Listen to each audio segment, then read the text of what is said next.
போது அவனும் உயிர்த்தெழுவான் என்பது எனக்கு தெரியும் என்றார். இயேசு அவரிடம், உயிர்த்தெழுதலும் வாழ்வும் நானே. என்னிடம் நம்பிக்கை கொள்பவர் இறப்பினும் வாழ்வார். உயிரோடு இருக்கும்போது என்னிடம் நம்பிக்கை கொள்ளும் எவரும் என்றுமே சாகமாட்டார். இதை நீ நம்புகிறாயா என்று கேட்டார். மார்த்தா அவரிடம், ஆம் ஆண்டவரே, நீரே மெசியா, நீரே இறைமகன், நீரே உலகிற்கு வரவிருந்தவர் என நம்புகிறேன் என்றார். இயேசு கண்ணீர் விடும்பொழுது இவ்வாறு சொன்னபின் மார்த்தா தம் சகோதரியான மரியாவை கூப்பிட சென்றார். அவரிடம், போதகர் வந்துவிட்டார், உன்னை அழைக்கிறார் என்று காதோடு காதாய் சொன்னார். இதை கேட்டதும் மரியா விரைந்தெழுந்து இயேசுவிடம் சென்றார். இயேசு அதுவரையிலும் ஊருக்குள் வரவில்லை. மார்த்தா தம்மை சந்தித்த இடத்திலேயே இன்னும் இருந்தார்.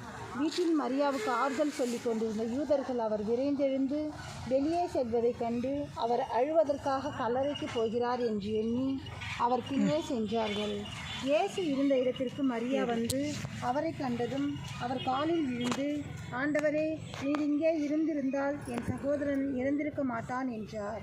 மரியா அழுவதையும் அவரோடு வந்த யூதர்கள் அழுவதையும் கண்டபோது இயேசு உள்ளங்குமுறி கலங்கி, அவனை எங்கே வைத்தீர்கள் என்று பேசிக்கொண்டார்கள்.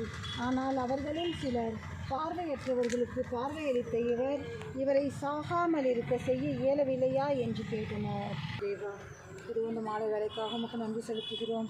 இதோ இந்த நேரத்திலே எங்களையும் எங்கள் குடும்பம் முழுவதுமாக இதோ என் தந்தை அமலநாதன் அவர்களுடைய ஆன்மா நித்திய இளைப்பாற்றை அடையவும், இந்த நேரத்தில் ஒரு வருடம் நிறைவாக முடிவடைகின்ற இந்த நாளிலே இதோ அவர் ஆன்மாவுக்காக நாங்கள் அனைவரும் ஒரே குடும்பமாக சேர்ந்து இதோ அவருக்காக நாங்கள் எங்கள் ஜெபத்தை ஏறெடுக்கும்படியாக இந்த நேரத்தில் நாங்கள் ஒப்பு கொடுக்கின்றோம். எங்கள் குடும்பத்தில் உள்ள ஒவ்வொருவரும் சிறு பிள்ளை முதல் பெரியவர்கள் வரை இதோ உற்றார் உறவினரோடு நாங்கள் சேர்ந்திருக்கின்ற இந்த வேளையிலே ஆண்டவரே, நீரே எங்களோடு கூட இருந்து இதோ மார்த்தா மரியாள் நின்று அவர்